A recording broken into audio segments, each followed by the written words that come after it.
Hello students, चलिए आज की इस वीडियो के अंदर हम बात करेंगे अल्टरनेटिंग करंट्स के बारे में। अल्टरनेटिंग करंट, इसके पहले मैंने आपको दो कॉन्सेप्ट के ऊपर बताया था, ओनली रेजिस्टेंस, ओनली कैपेसिटेंस और ओनली इंडक्टर्स के बारे में बात कर ली थी। फिर उसके अगले वाले वीडियोस के अंदर मैंने आपको उसके कॉम्बिनेशंस के बारे में बताया था, सीरीज़ कॉम्बिनेशन कैसे होता, आरएल की बात करें, एलसीआर की बात करें या आरसी सर्किट की बात करें। अब इसके बाद में मैं आज के वीडियो के अंदर बात करूँगा पावर का एवरेज निकालने की, पी एवरेज कैसे कैलकुलेट करेंगे, ठीक है ना। तो आज की हेडिंग हमारे पास क्या है, पी एवरेज निकालना। काफ़ी इंटरेस्टिंग है ये, ठीक है ना। इसका डेरिवेशन सीबीएसई या किसी भी स्टेट बोर्ड के एग्जाम में पूछा जाता है। ठीक है, पी एवरेज निकालने के लिए हमने वोल्टेज का एवरेज निकालना पहले बात कर ली है, करंट का एवरेज कैसे निकालना उसकी बात कर ली, वही कॉन्सेप्ट यूज़ करके मैं यहाँ निकालूंगा।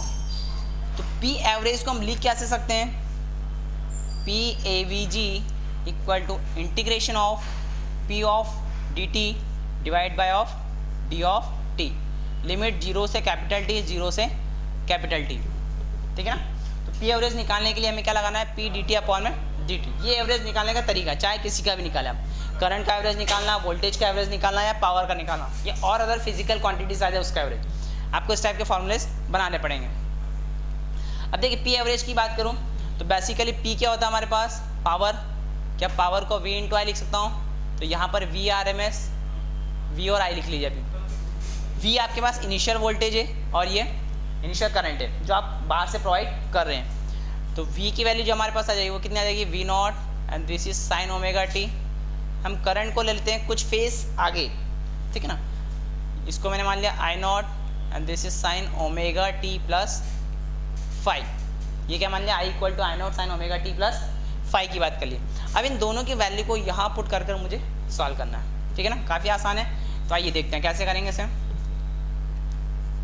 पी एवरेज बराबर 0 से टी, ये कितना हो गया, this is V nought sine omega T into I not sine omega T plus five. मैंने करंट और वोल्टेज में कुछ फेज डिफरेंस ले रखा फाइव का, ठीक है, into of D t divided by of 0 to t of D t आ जाएगा।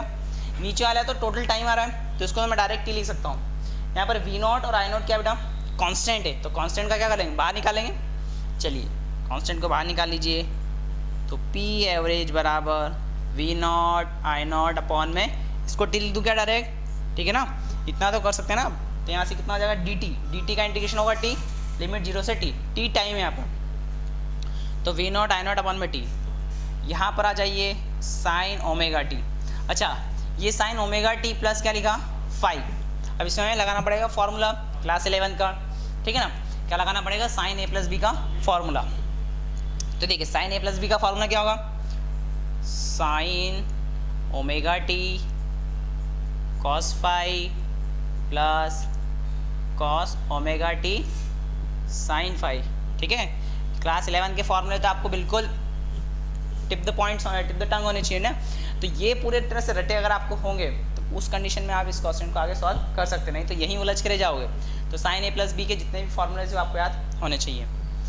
तो देखिए यहाँ से क्या हो गया, sine omega T cos 5 cos omega T sine 5। अब क्या करना आगे, ये जो साइन ओमेगा टी का इसका इसमें मल्टीप्लाई कर लीजिए, ये लिमिट होगा 0 से कैपिटल टी, ठीक है ना।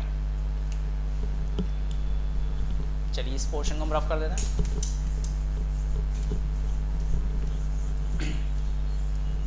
अब यहाँ पर क्या हो गया मेरे पास, इसका अंदर मल्टीप्लाई कर लेते हैं, तो पी एवरेज कितना आ जाएगा, V not I not upon में टी, लिमिट 0 to टी। जब इसका इसमें मल्टीप्लाई करूँगा तो साइन ओमेगा टी क्या हो जाएगा, स्क्वायर हो जाएगा ना, एक टर्म आगे बढ़ जाएगी। तो ये कितना हो जाएगा बेटा, साइन स्क्वायर ओमेगा टी, फिर आ गया कॉस 5, इसका मल्टीप्लाई इसमें कर लीजिए, तो sine omega T cos omega T sine omega T cos omega t, और ये क्या हो गया आपके पास, sine 5 into of D t. Separate integration करना है, ये कितना हो जाएगा, V not I not upon में t, this is limit 0 to t sine square omega T cos 5 of D T.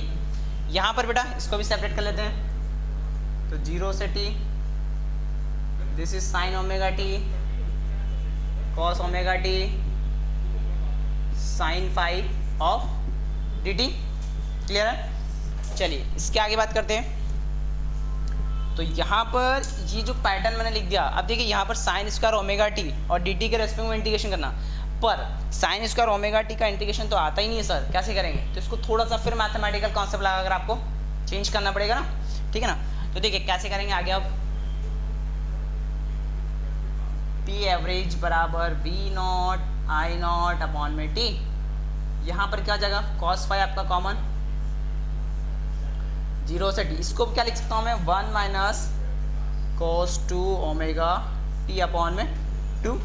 समझ में आ रहा है ना, दिमाग चल रहा है ना। इसको क्या लिखूँगा, 1 minus cos 2 omega T upon में 2।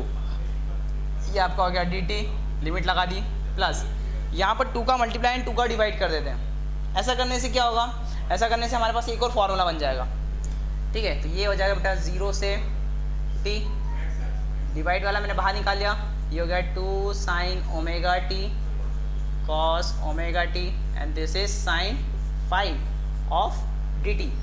ये साइन 2 साइन है कॉस बी का फॉर्मूला बन गया, याद है ना, 2 साइन है कॉस बी का फॉर्मूला साइन 2 है। चलिए यहाँ से क्या हो जाएगा आगे, V not I not upon में टी, ये हो गया आपके पास कॉस 5, यहाँ पर इसका इंटीग्रेशन कर लीजिए, तो ये हो जाएगा कितना, स्मॉल टी, और ये हो जाएगा कॉस का हो जाएगा साइन 2 ओमेगा टी अपॉन में, अच्छा टी का मल्टीप्लाई क्या है 2 ओमेगा, तो 2 ओमेगा डिवाइड में आ जाएगा, तो क्या यहाँ पर 4 ओमेगा लिख दूँ, एंड इसकी लिमिट क्या हो जाएगी आपके पास 0 to टी, ठीक है, प्लस 1/2 आपका बाहर, ये हो जाएगा साइन 2 ओमेगा टी, इसको मैं अलग लिख देता हूँ 2 ओमेगा टी। तो साइन 2 ओमेगा टी का इंटीग्रेशन क्या हो जाएगा, माइनस का कॉस 2 ओमेगा टी अपॉन में 2 ओमेगा साइन 5 आपका एज इट इज़ बाहर, लिमिट आपकी क्या है यहाँ पर, इसकी लिमिट भी 0 to टी है, ठीक है। अब देखिए यहीं मैं आपको समझाता हूँ, जब आप यहाँ पे टी रखेंगे तो 2 ओमेगा इंटू टी आ जाएगा, ओमेगा क्या होता है हमारे पास, इसको मैं आगे थोड़ा सॉल्व कर रहा हूँ, और ये हो गया 2 ओमेगा इंटू टी, यहाँ से हो गया साइन 2 ओमेगा, ठीक है, 2 ओमेगा इंटू टी हो गया। तो ये जो होता है 2 इंटू ओमेगा को रखा 2 पाई बाई टी इंटू ये आ गया आपके पास टी, तो टी से टी कैंसिल आ गया, ये हो जाएगा कॉस 4 पाई, ऐसे आएगा कॉस 0 आएगा। देखिए वैल्यू रख के आगे सॉल्व करते हैं इसको, और यहाँ वाला जो फैक्टर है ये आपके पास हो गया V not I not upon में टी, ये आपका कॉस 5 बाहर है, जब यहाँ टी रखोगे तो क्या हो जाएगा, यहाँ पर आ जाएगा टी माइनस साइन 2 ओमेगा की वैल्यू रखी मैंने 2 पाई बाई टी, फिर रखा टी अपॉन में 4 ओमेगा, अच्छा 0 रखोगे तो साइन 0 भी 0 और ये भी क्या होगा 0, तो डायरेक्ट मैं यहाँ लिख देता हूँ 0, ठीक है। यहाँ पर आ जाओ 1 अपॉन में 2, जब अब यहाँ पे टी रखेंगे ना तो कॉस क्या आ जाएगा 4 पाई, कॉस 2 पाई भी पॉजिटिव होता है, कॉस 4 पाई भी पॉजिटिव होता है, तो उस कंडीशन में इसकी वैल्यू क्या आ जाएगी बेटा 1 आ जाएगी, तो 1 मतलब माइनस का 1, अच्छा साइन 0 रखोगे, सॉरी 0 रखोगे तो कॉस 0 1 होता है माइनस, और इसके पहले फार्मूले का माइनस आता है तो प्लस का 1 हो जाएगा, नीचे हो जाएगा आपके पास 2 ओमेगा इंटू यहाँ पर कितना आ जाएगा साइन 5। ध्यान से देखोगे तो ये वाला जो टर्म है ये टोटल क्या हो जाएगी आपके पास 0 माइनस का 1, भाई टी रखने पर ये माइनस का 1 आएगा और 0 रखने पर ये क्या आएगा प्लस का 1 आएगा, तो ये दोनों वैल्यू 0, तो ये अगर 0 है तो ये पूरी टर्म ही 0 हो जाएगी, ये 0 हो गई, यहाँ से टी से टी कट गया, साइन कितना हो गया 4 पाई, तो साइन 4 पाई अगेन क्या होता है 0, तो बचा कितना आपके पास टी और ये बचा cos 5, तो दोनों की वैल्यूज़ का ऊपर रख लीजिए केवल, तो अब पी एवरेज हमारे पास पूरा कैलकुलेट हो जाएगा। तो पी एवरेज यहाँ से कितना आ जाएगा, पी एवरेज बराबर V not I not upon में टी, ये आ गया आपके पास cos 4 पाई, ठीक है ना। अच्छा यहाँ पर एक चीज़ और देखना, ये 2 यहाँ पर इसके अपॉन में भी आएगा, ये 2 इसके अपॉन में भी जाएगा, 2 इसके अपॉन में 4 हो जाएगा, तो यहाँ आपके पास बचा कितना टी cos 5 अपॉन में 2, टी से टी आपका कैंसिल आउट हो गया, इस 2 को 2 पार्ट में तोड़ूंगा अंडर रूट वाले फैक्टर में, अंडर रूट टू, तो पी एवरेज कितना हो जाएगा, क्या हो जाएगा वी नॉट अपॉन में √2, और ये कितना हो गया आई नॉट अपॉन में रूट 2 और ये हो गया कितना cos 5। अरे वाह, ऐसा करने से क्या होगा, वी नॉट अपॉन में root 2, this is the RMS value किसकी, वोल्टेज की, तो root mean square of voltage आ गया, तो इसको लिख सकता हूँ VRMS, ये हो जाएगा IRMS। चलिए यहाँ से कितना आ गया, P एवरेज बराबर VRMS IRMS और ये हो गया कितना cos 5। तो इस टाइप से आपके पास ये पावर का कॉन्सेप्ट आ गया। ये पूरा डेरिवेशन एग्जाम के पॉइंट ऑफ व्यू से बहुत इंपॉर्टेंट है और काफ़ी बार पूछा भी गया, तो इसको पूरा ध्यान से वीडियो को बार बार पोस्ट कर आप करिएगा। तो आज के इस वीडियो के अंदर इतना ही, फिर हम नेक्स्ट आगे बात करेंगे इसके नेक्स्ट टॉपिक के बारे में, ठीक है।